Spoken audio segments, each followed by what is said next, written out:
Om Namo Bhagavate Vasudevaya. Om Namo Bhagavate Vasudevaya. Om Namo Bhagavate Vasudevaya. Welcome all to today's reading from Sri Chaitanya Charitamrita, Adi Lila, and we're reading from chapter 4 at the moment. Mukam karoti vachalam pangum langayate girim yat kripatamaham vande Shri Gurum Dinatarinam Paramananda Madhavam Shri Chaitanyeshwaram Hari Om Tat Sat. Verse 96. Shri Radha is the full power and Lord Krishna is the possessor of full power. The two are not different as evidenced by the revealed scriptures. Verse 97. They are indeed the same, just as musk and its scent are inseparable, or as fire and its heat are non-different. Verse 98. Thus Radha and Lord Krishna are one, yet they have taken two forms to enjoy the mellows of pastimes. Verses 99 and 100. To promulgate Prema Bhakti, devotional service and love of Godhead, Krishna appeared as Shri Krishna Chaitanya with the mood and complexion of Shri Radha. Thus I have explained the meaning of the fifth verse. Verse 101. To explain the sixth verse, I shall first give a hint of its meaning. Verse 102. The Lord came to propagate Sankirtan, that is an external purpose, as I have already indicated. Verse 103. There is a principal cause for Lord Krishna's appearance. It grows from his own engagements as the foremost enjoyer of loving exchanges. Verse 104. That most confidential cause is threefold. Swarup Damodar has revealed it. Verse 105. Swarup Goswami is the most intimate associate of the Lord. He therefore knows all these topics very well. Purport. Prior to the Lord's acceptance of the renounced order, Purushottam Bhattacharya, a resident of Navadvip, desired to enter the renounced order of life. Therefore he left home and went to Banaras, where he accepted the position of brahmacharya from a Mayavadi sannyasi. When he became a brahmachari, he was given the name Sri Damodar Swarup. He left Banaras shortly thereafter without taking sannyas, and he came to Nilachal Jagannathpuri, where Lord Chaitanya was staying. He met Chaitanya Mahaprabhu there and dedicated his life for the service of the Lord. He became Lord Chaitanya's secretary and constant companion. He used to enhance the pleasure potency of the Lord by singing appropriate songs which were very much appreciated. Swarup Damodar could understand the secret mission of Lord Chaitanya, and it was by his grace only that all the devotees of Lord Chaitanya could know the real purpose of the Lord. Swarup Damodar has been identified as Lalita Devi, the second expansion of Radharani. However, text 160 of Kaviraja authoritative Gaura Ganudesha Deepika describes Swarup Damodar as the same Vishakha Devi who serves the Lord in Golok Vrindavan. Therefore, it is to be understood that Swarup Damodar is a direct expansion of Radharani who helps the Lord experience the attitude of Radharani. Verse 106. The heart of Lord Chaitanya is the image of Sri Radhika's emotions. Thus feelings of pleasure and pain arise constantly therein. Purport. Lord Chaitanya's heart was full of the feelings of Srimati Radharani, and his appearance resembled hers. Swarup Damodar has explained his attitude as Radha Bhav Murti, the attitude of Radharani. One who engages in sense gratification on the material platform can hardly understand Radha Bhav, but one who is freed from the demands of sense gratification can understand it. Radha Bhav must be understood from the Goswamis, those who were actually controllers of the senses. From such authorized sources, it is to be known that the attitude of Srimati Radharani is the highest perfection of conjugal love, which is the highest of the 5 transcendental mellows, and it is the complete perfection of love of Krishna. These transcendental affairs can be understood on 2 platforms. One is called elevated and the other is called super elevated. The loving affairs exhibited in Dwarka are the elevated form. The super elevated position is reached in the manifestations of the pastime of Vrindavan. The attitude of Lord Chaitanya is certainly super elevated. From the life of Sri Chaitanya Mahaprabhu, an intelligent person engaged in pure devotional service can understand that he always felt separation from Krishna within himself. In that separation, he sometimes felt that he had found Krishna and was enjoying the meeting. The significance of this separation and meeting is very specific. If someone tries to understand the exalted position of Lord Chaitanya without knowing this, he is sure to misunderstand it. One must become fully self-realized, otherwise one may misidentify the Lord as Nagar or the enjoyer of the damsels of Vraja, thus committing the mistake of rasabhash or overlapping understanding. Verse 107, in the final portions of his pastimes, Lord Chaitanya was obsessed with the madness of separation from Lord Krishna. He acted in erroneous ways and talked deliriously. Purport: Lord Sri Chaitanya exhibited the highest stage of the feelings of a devotee in separation from the Lord. This exhibition was sublime because he was completely perfect in the feelings of separation. Materialists, however, cannot understand this. Sometimes materialistic scholars think he was diseased or crazy. Their problem is that they always engage in material sense gratification and can never understand the feelings of the devotees and the Lord. Materialists are most abominable in their ideas. They think that they can enjoy directly perceivable gross objects by their senses, and they can similarly deal with the transcendental features of Lord Chaitanya.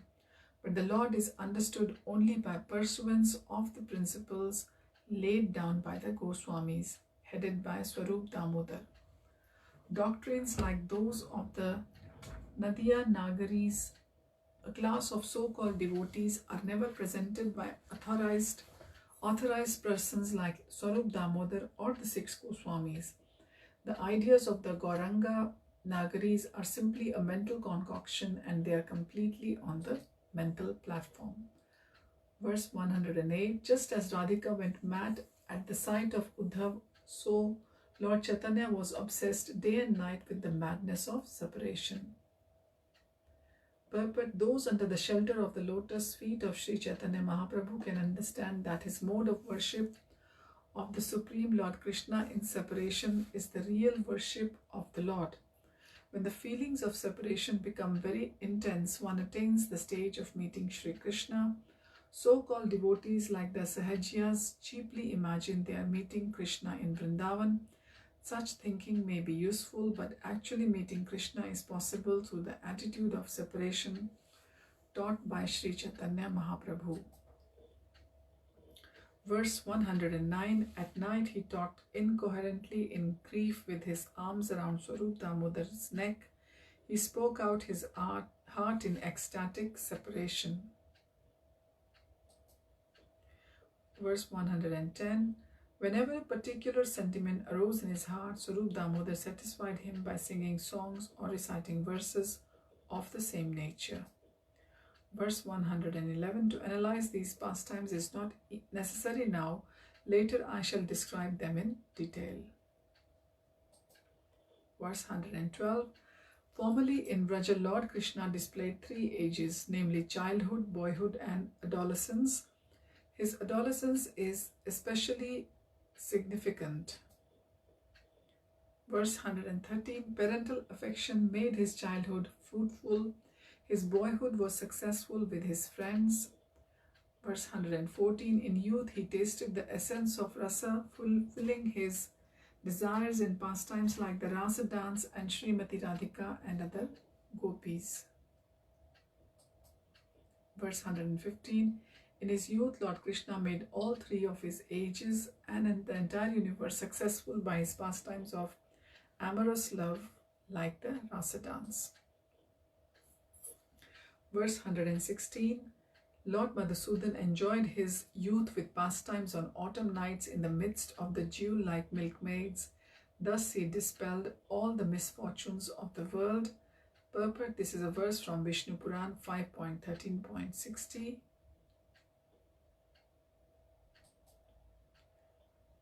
Verse 117. Lord Krishna made Srimati Radharani close her eyes in shame before her friends by his words relating their amorous activities on the previous night. Then he showed the highest limit of cleverness in drawing pictures of dolphins in various playful sports on her. In this way, Lord Hari made his youth successful by performing pastimes in the bushes with Sri Radha and her friends. Purport. This is a verse from Bhakti Rasamrita Sindhu 2.1.231 of Srila Rupa Goswami.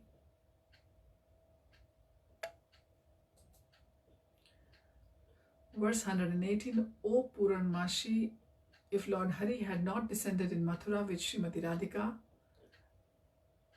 this entire creation and especially Cupid, the demigod of love, would have been useless. Purport. This verse is spoken by Sri Vrinda Devi in the Vidgada Madhava 7.3 of Srila Rupa Goswami. Verse 120. Even though Lord Krishna, the abode of all mellows, had previously in this way chewed the essence of the mellows of love, still he was unable to fulfill three desires, although he made efforts to taste them. Verse 121. I shall explain his first desire. Krishna says, I am the primary cause of all rasas. Verse 122. I am the full spiritual truth and made of full joy, but the love of Srimati Radharani drives me mad. Verse 123. I do not know the strength of Radha's love, with which she shall always overwhelm me. Verse 124. The love of Radhika is my teacher, and I am her dancing pupil. Her prema makes me dance various novel dances. Verse 125. O my beloved friend Vrinda, where are you coming from? Purport. I am coming from the feet of Sri Hari. Where is he? In the forest on the bank of Radha Kund. What is he doing there? He is learning dancing.